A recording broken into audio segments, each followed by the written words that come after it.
Un amas de débris, les restes de la carlingue du Boeing 737 MAX qui s'est désintégré en percutant le sol. Aucun survivant à cette catastrophe, 157 morts.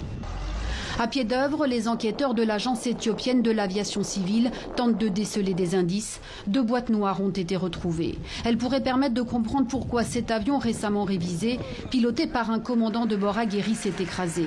Le pilote aurait fait état de problèmes peu après le décollage et aurait demandé à faire demi-tour. Un témoin affirme avoir vu l'avion en flammes. Aujourd'hui, toute l'Éthiopie est en deuil. L'accident est choquant et tragique.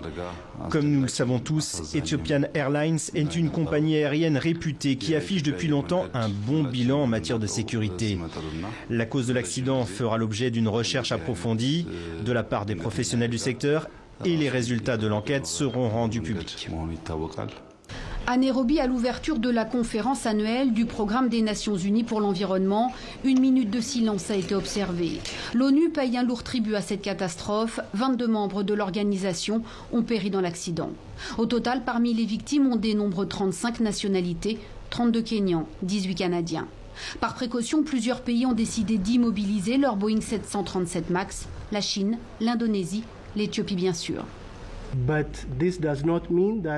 Mais cela ne signifie pas que l'incident était lié à des défauts sur cette flotte spécifique. Mais nous avons pris cette précaution de sécurité supplémentaire afin que l'enquête se poursuive. C'est la seconde catastrophe aérienne du Boeing 737 MAX 800 en quelques mois. En octobre dernier, un appareil de ce type de la compagnie Lion Air s'était abîmé au large de l'Indonésie.